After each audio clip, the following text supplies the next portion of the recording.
So just, and again, a warm welcome to this frustration seminar. I'm sure you're going to just absolutely love it. Rosie and I both watched this last week, Gordon's presentation on it, and there is just so much in it, and I'm just really, really excited to be able to share it with you.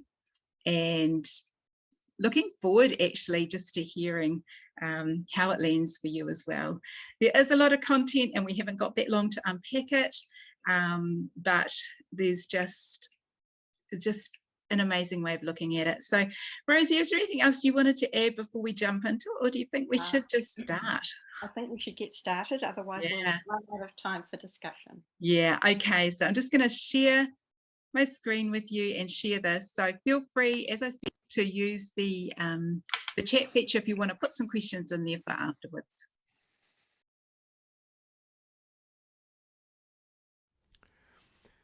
Thank you for joining me for this expose of one of our most profound emotions.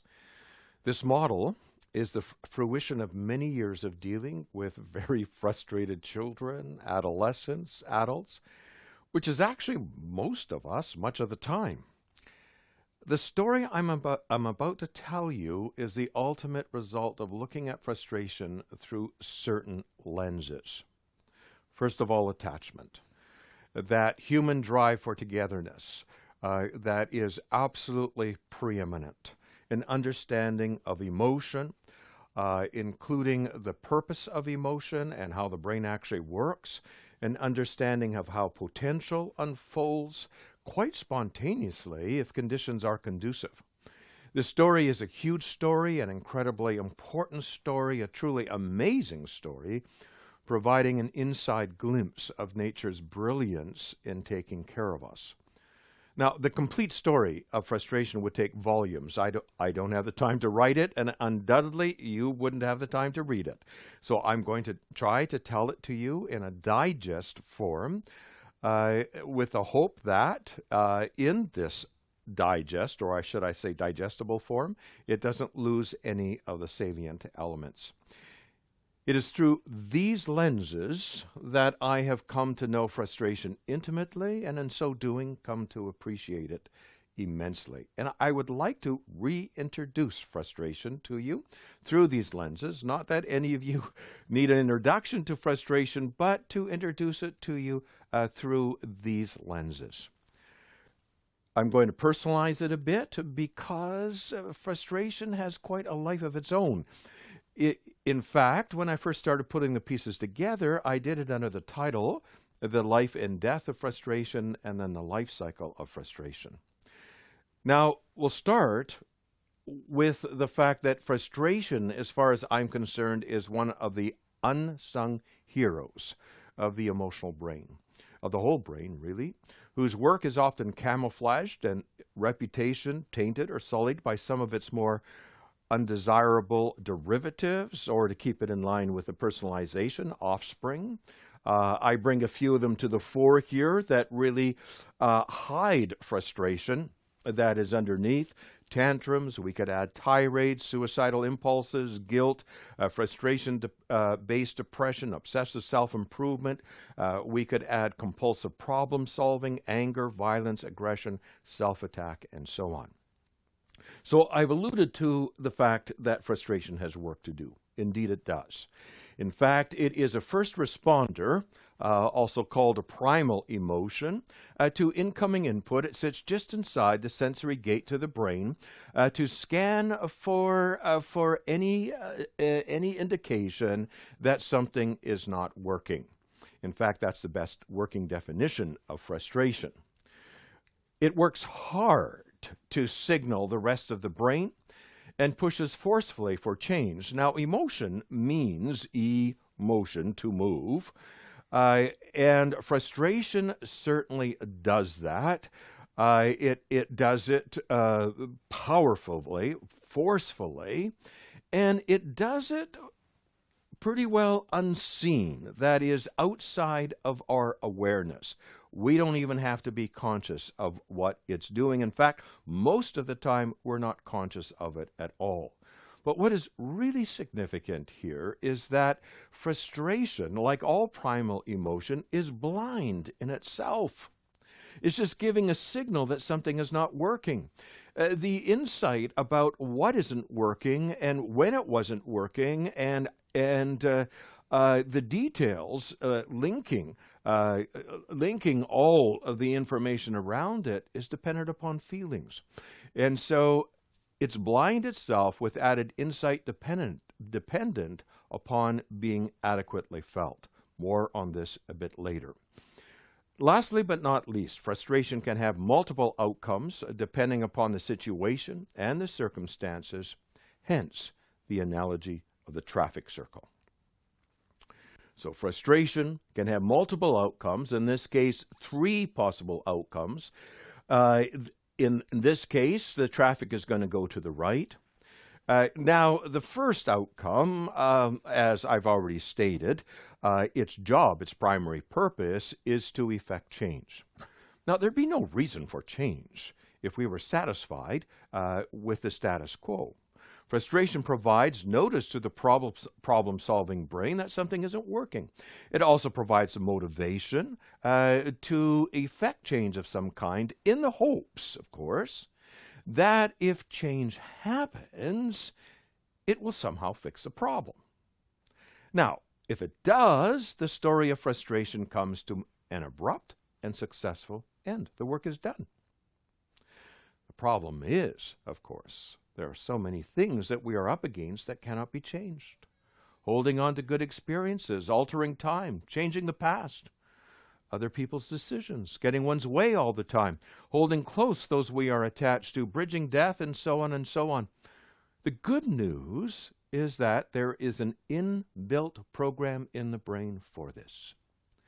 If up against futility, then it is us that needs to be changed, and so it is the story of adaptation. Changed from inside out, deeply changed. We're talking about deep and transformative change here, to be able to come to live with what it is that we cannot change. Now, this is dependent upon feelings of frustration here, turning into feelings of sadness. That is being able to feel the futility that is encountered. If frustration can turn into sadness, think mad to sad in a toddler or tantrums to tears. If frustration can turn into feelings of futility, the work of adaptation can proceed. This is a brilliant plan, a brilliant plan. That is, the role of frustration is to effect change or to change us, to be changed.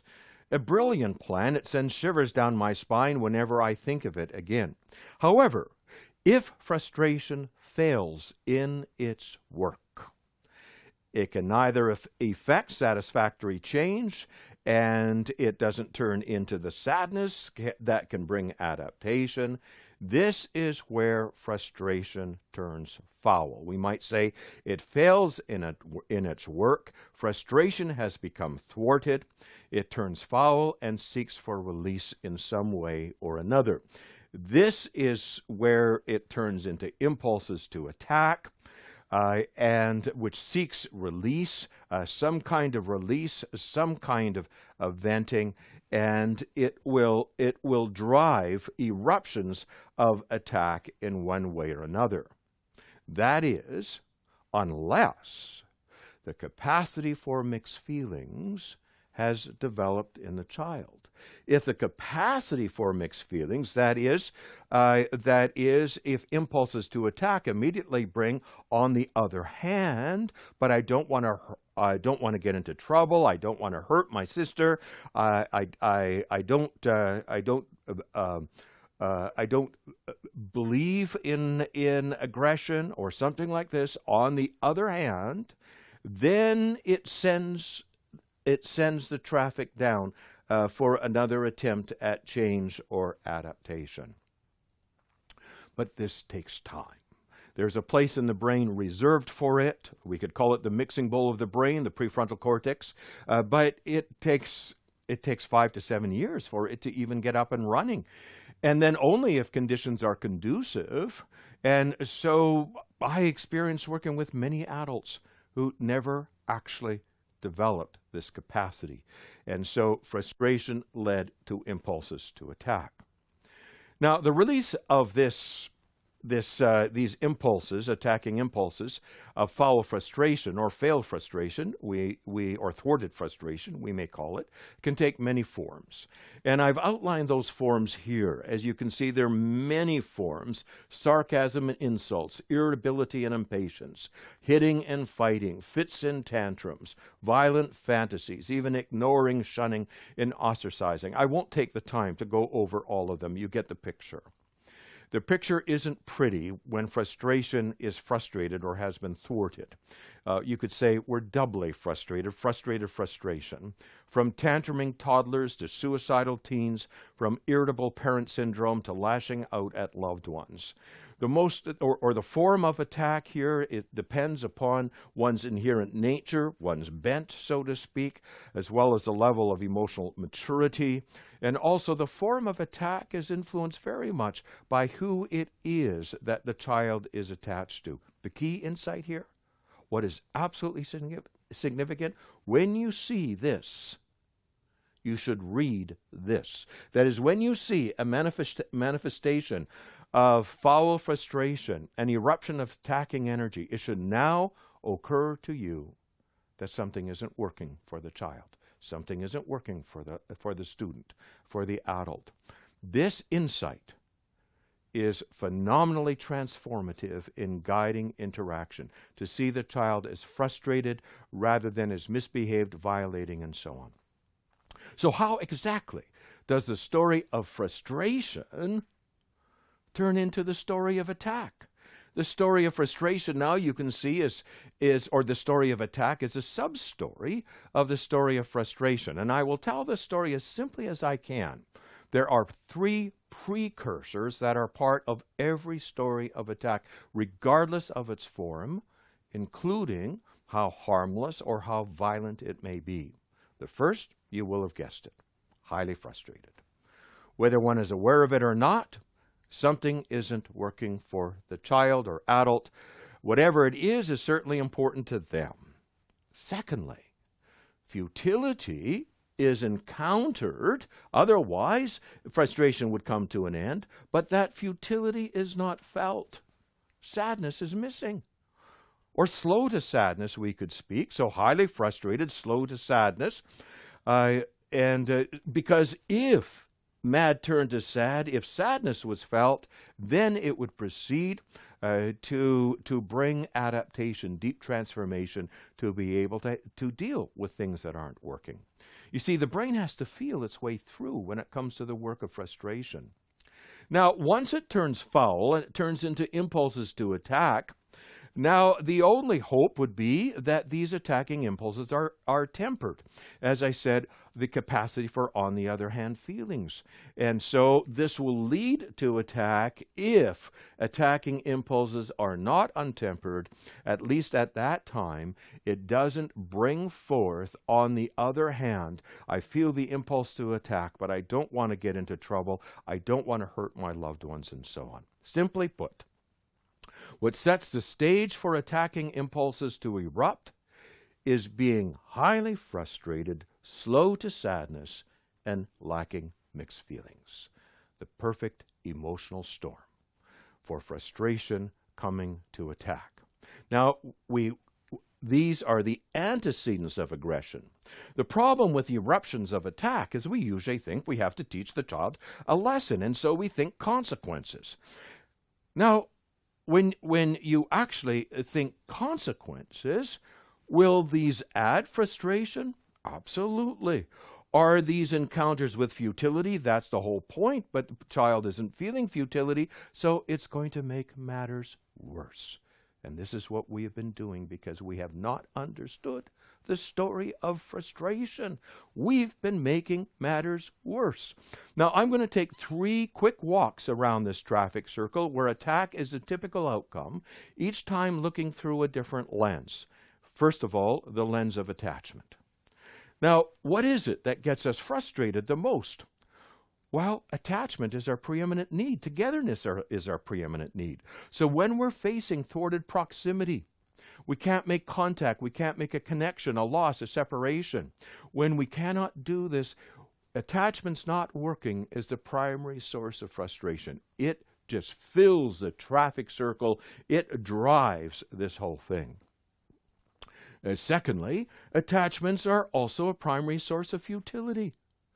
We can control many things, but we can't control whether somebody likes us or wants to be with us or will hold on to us or even invite us into their existence.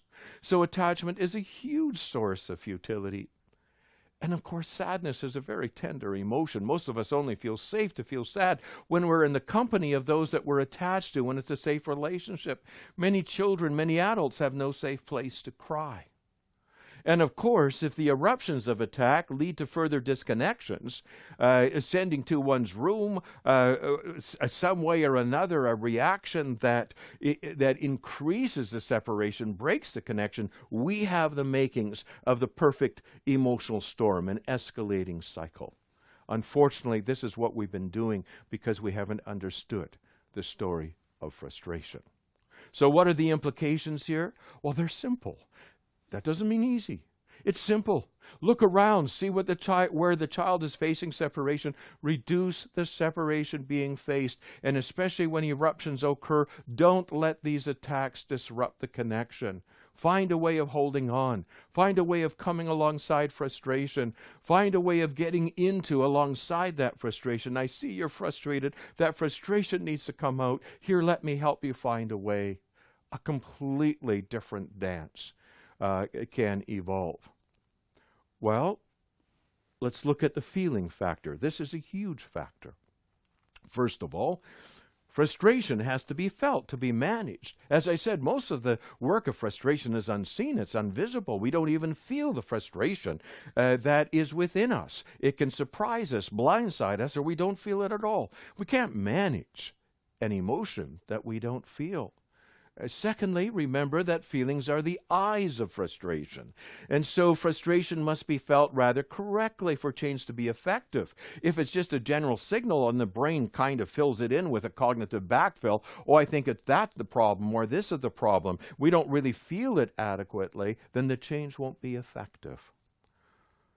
Now, the futility encountered must be felt for frustration to end and adaptation to occur. Again, as I said, the brain needs to feel its way through the maze of life. Adaptation is an emotional issue, not a cognitive issue. We need to actually feel the futility encountered, the keen disappointment, the sadness, the grieving that is there. And, of course, we need to have our mixed feelings. The capacity needs to develop, and we need to gather our mixed feelings. A lack of mixed feelings leaves attacking impulses untempered. And so these are the feelings that must be there. Now, there is one more here. Feelings may be defensively inhibited if too vulnerable to bear. If they have become inhibited, this more systemic, and of course it creates the scenario for attack to occur. The implication here is to provide safe sanctuary for feelings. Now, what is a safe sanctuary for feelings? Well, we mentioned one, which is safe relationships, a safe place to cry. If it's a safe place to cry, it will be a safe place for other feelings. What is the other safe sanctuary? Well, this brings us to the third quick walk around, the play factor. Play is a safe sanctuary for feelings. It is when emotions are at play that they can most be felt. Now, play is hugely important here because before the child has developed the capacity for mixed feelings, they need, when they have impulses to attack, this needs to be taken into play. This is actually the first intervention. How can I take those impulses to attack when I say, let me help you find a way? It should be taking it to play. Playful attack, playful destruction play. All of these plays, well, they engage in other play to build their mixed feelings because prefrontal cortex now we know is built in play.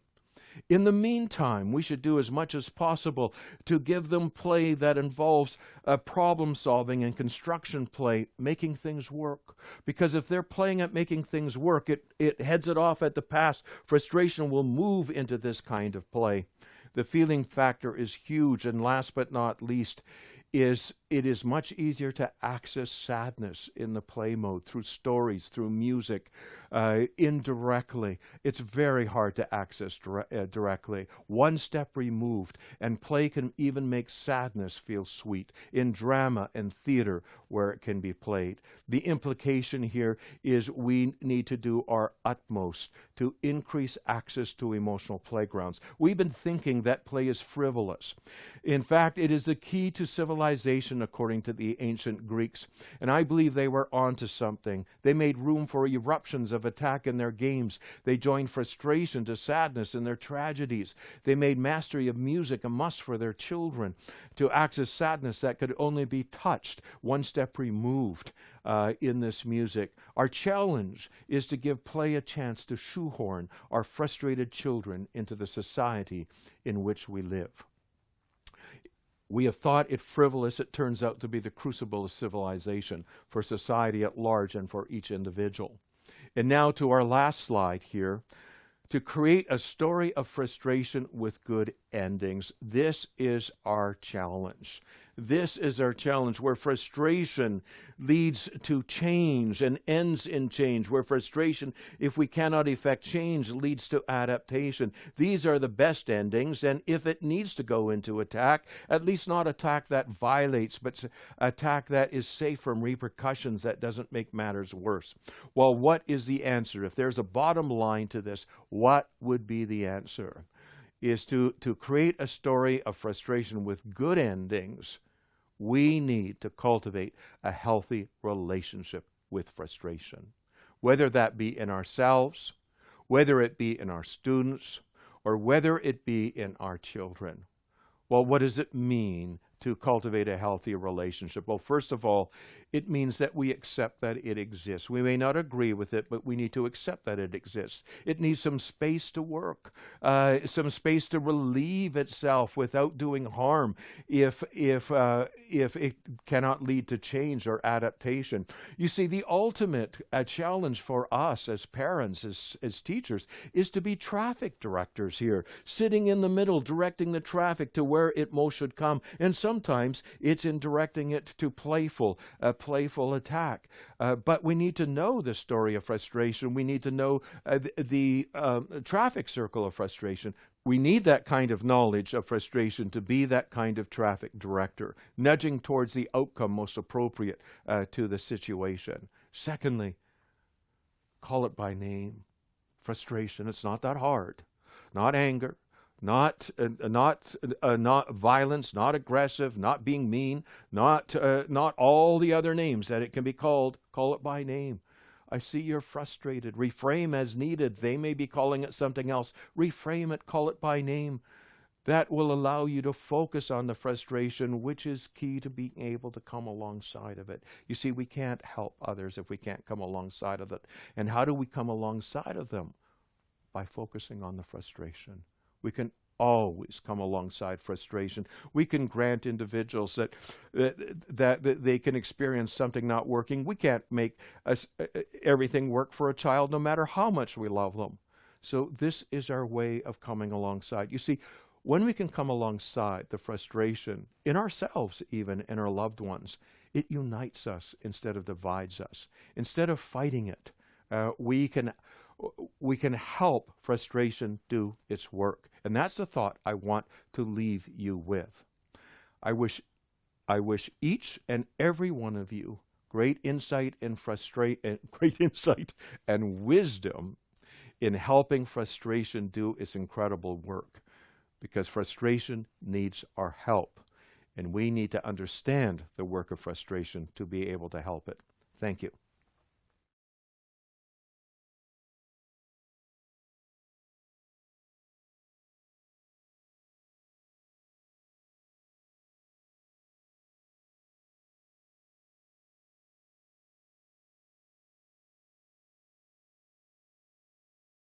Wow. Lots in that, hey? Lots in Absolutely. that. Yes. Yes. Yeah.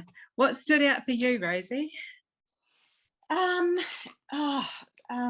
Well, a lot of things. What particularly stood out is I think that every time I hear it, I think back to ourselves in the parenting years, and how fixated we were until we heard this.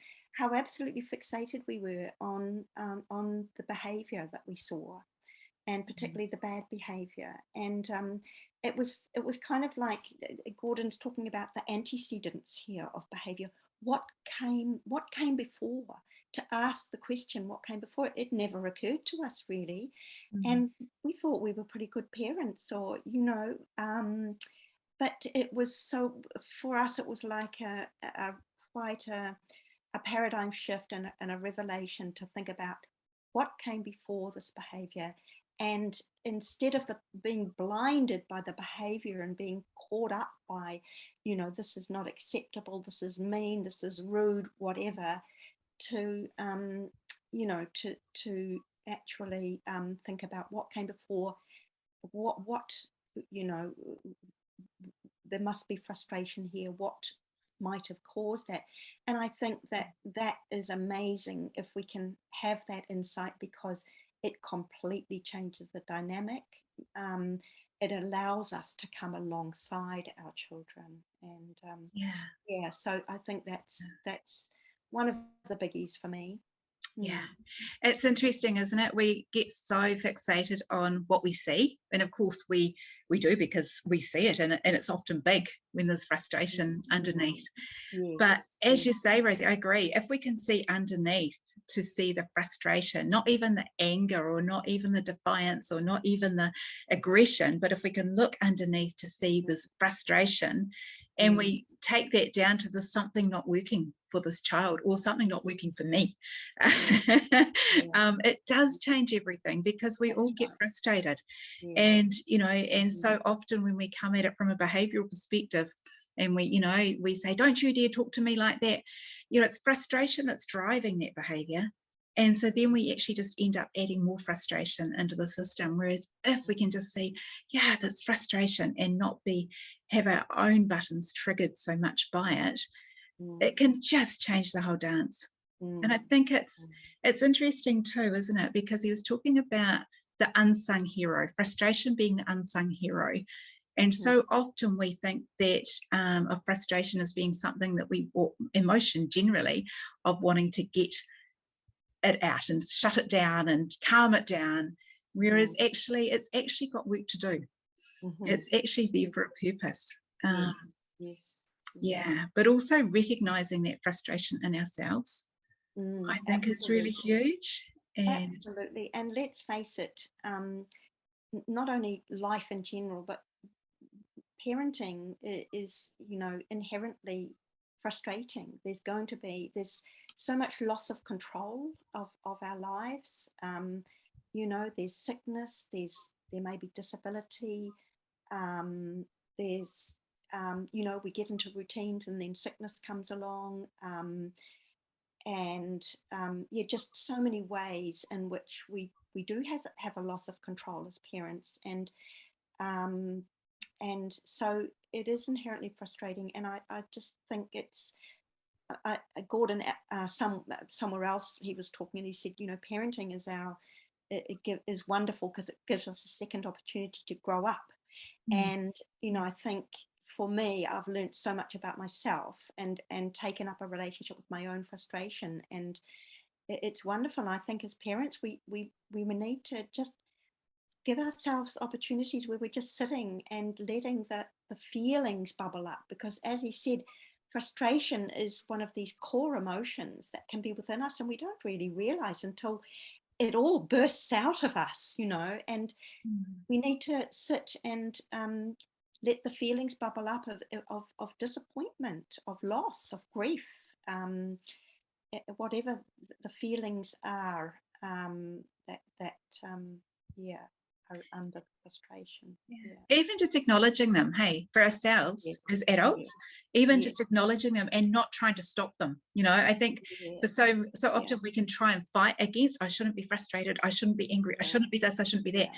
Actually, it's normal and it's okay. And, you know, on that, all the different ways of, you know, the aggression that can come out is just the irritability and impatience even, or a sarcasm and the little comments, you know. And I think when you see it like that, we're all frustrated, and, you know, there's no way we can avoid it, but just for us to come alongside and go, yeah, I'm frustrated right now, and that's okay, it can be a whole different dance.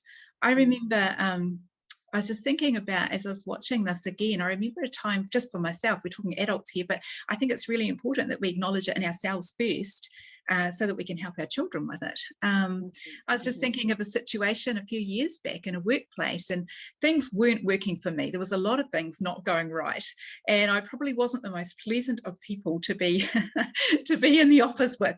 And, you know, and I remember there one day, and this boss came up to me. Now, he had every right probably to call me aside and say, look, could you just sort it out, Sandy? Just, you know, sort it out. Stop being so grumpy and stop grumping around here. We had enough. But instead, he just put his hand on my shoulder and said, I don't know how you do what you do. There's a lot going on for you. And just that feeling, it allowed me to feel, yeah, actually, there is a lot. It allowed me to go deep, but it allowed me to help accept what was happening in myself. And that coming alongside was just what was needed for me to be able to go, oh, yeah. Whereas if he had called me into the office and said, now, look, could you just sort this out? I think I would have had a different response. I think I would have felt more frustrated. And that's so much the same for our kids. Yes, So that's much right. the same. Those you know, when we're focusing on the aggression and then we consequence that, it's so often just, it's just increasing frustration. And of course, as he said, the child is already racing around, not being able to feel their feelings, and so it is going to erupt into more aggression. And yeah, so often the consequences, you know, the behavioural consequences have been to do with time out, or something that that actually is the very thing that the child may well have been frustrated about in the first place, because, as he said, thwarted proximity or attachment, you know, issues are often usually the source of the most, you know, the most common source of frustration is to do with our kids, you know, wanting more of us, or feeling not significant, or, you know, not wanted, or just needing more. So yeah, but I thought it's worth also looking at the whole feelings thing at the bottom. So the first, you know, the first possible outcome in the traffic roundabout is, the first possible exit is to change. And so you know, frustration moves us to try and change something, and if that's not able to be changed, then that is the encounter with futility. So I think Stephanie asked something about futility. That is called an encounter with futility. I want to change something. I want to be better at something than I am. I want to be invited and I haven't been, or something. I want more time, and it's bedtime. So it cannot be changed. It's an encounter with futility. Now, if the ideal next outcome would be that the child can feel those, the feelings of futility, and that leads to what he calls the process of adaptation, which is just one of the most vital processes to be able to be happening in both in ourselves and in our children. Those encounters with futility, which turn into feelings of sadness, feelings of loss or disappointment. And I was thinking about, when I was listening to, why mightn't the child be able to feel? Well, sometimes they can't feel, not because they haven't got a soft heart. Generally they can feel, but this is big. This is a really big emotion. And so they're flipping around because this is just so big. But as I think he alluded to, sometimes the child actually they're a little bit defended. They're not actually feeling their feelings really easily at the moment, and so that's something that I think is also wonderful about this model, because we need to be looking at what's missing as much as what's there, or maybe more than what's there. So if the tears are missing in our children, that's huge, because they will be flipping around. You know, if the tears are missing, it means the soft heart's not there. And maybe there just isn't a big enough invitation. Maybe there isn't enough safe space. Maybe there's too much separation. So we have to think, maybe what could I do to reduce frustration in this child? So yeah, all of those things come to mind when I'm watching. Yeah. And that word futility even is a bit of a weird word, isn't it? I don't know. It's not one that we often use in our everyday language. Exactly. And so basically it's getting to the sadness. It's coming up against something, not just cognitively thinking, you know, like we can tell our kids, no, you know, I've said it, you are not getting this. You just have to get used to it. You have to get it through your head that this is not happening. It's not just a cognitive, but it's on that emotional level of when we realize it's not happening.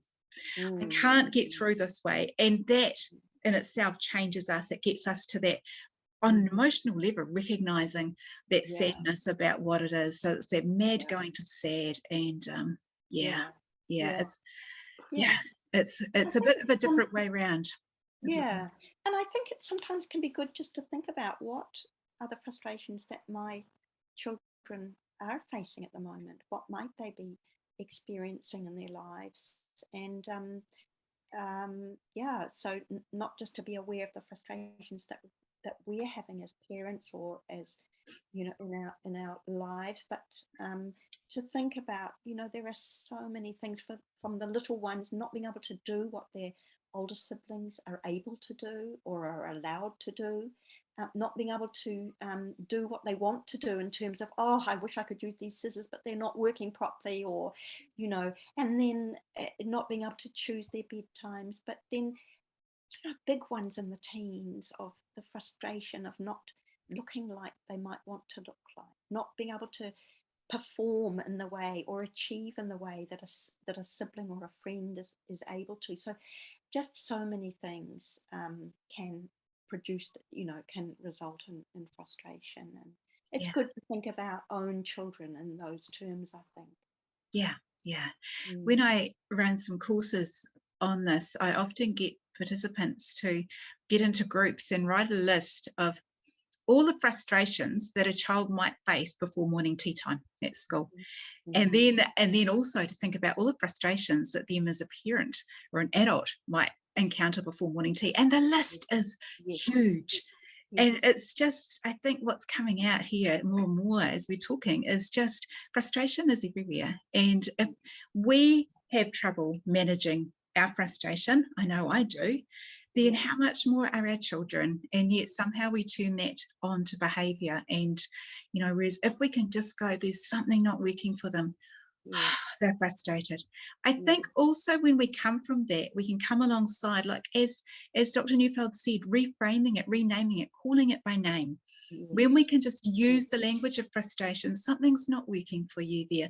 Oh man, that's hard. Man, that's frustrating. They can often feel more validated, but also it means that because we've taken away our lens of behaviour, and it doesn't mean we're going to turn a blind eye to that. We can deal with that later, but in that moment, they're frustrated. What can we do? And as he was talking about play, if we can turn that around then into play, that can actually be helpful for us as the adults as well as the child. So if we can turn it into a playful moment rather than it escalating with me being triggered and my frustration being big because of just what they've done, and they've done that deliberate to push my buttons, I'm sure, and then escalating up, if we can go, it's frustrating, they're having a hard job managing their frustration like I do sometimes, then it gives us room then to think, how can we put this into play? How can we be playful with this? And I see, you know, one of the questions there is about some practical advice on how best to manage this. And I think if we can turn it into play somehow, and again, if we're looking at it being frustration, we're looking underneath to the emotion. And so even that in itself, I think, is going to change if we use the language of that. And if we think, how can we put this into play? How can we even get ahead of this? And so if kids are coming home from school, and, you know, the first time somebody looks at them wrong, there's a huge explosion. You know, we know that there's probably a whole lot of frustration sitting in their system from a whole lot of things that haven't worked at school.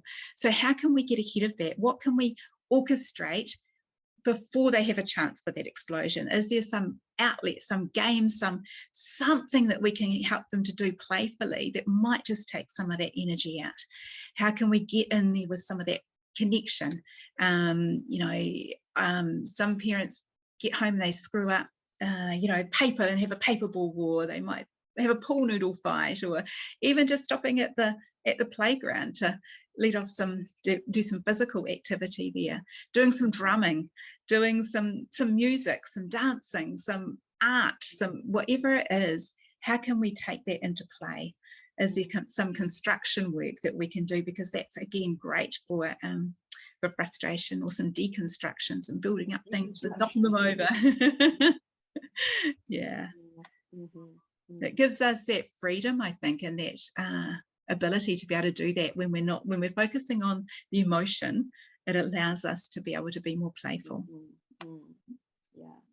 And that idea of normalizing it is a wonderful thing. You know, you're frustrated. It's okay. We all get frustrated, you know. Yeah. I love the idea of using play to help get it out and express it. I'd just love to share a story if there's time. I know we're getting short, but just going back to when we first heard about this and understood it, we had our fourth child was around 11 and encountering enormous frustration at the school. And we knew that school was tough. We knew that there's a lot of tough stuff actually going on. But actually what was happening at home was quite destructive. And this one particular time he was in his room and there were things being broken. We could hear there was, you know, things being thrown, and I can't remember if it was glass or whatever. But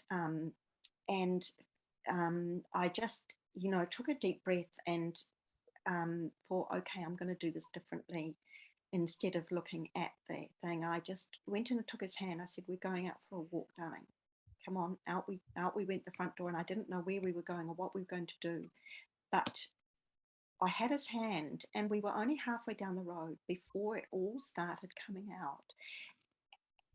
I heard the story of something that had been so utterly painful for him, something that he interpreted as rejection, failure, just, you know, totally knocking. And it was out before we got down to the end of our road. I ended up taking him out, and we had a drink together at the cafe, but, you know, and we're able to talk more about it. But it was just so wonderful for me to experience that. And the stuff in the room could happen later. It's not like you're saying, oh, it's all okay to break glass and hurt. It's not okay, but that can happen later. Much more important is coming alongside and getting the emotion out. Yeah. Oh, thank you for sharing that, Rosie. But we certainly weren't perfect from then on, but it did, you know, there was a big change in our direction, and so thankful to start having the language of emotion. And just on that, I remember coming across a toddler a couple of years ago, and, you know, in amongst his first 10 words was the word frustrated. I'm frustrated. And I thought, well, what a wonderful word to have as a toddler, because what a lot of frustration there is, and how, you know, how that communicates so much to the parents. So, seeing the emotion, seeing underneath to the emotion, it just changes us, and it changes our interaction.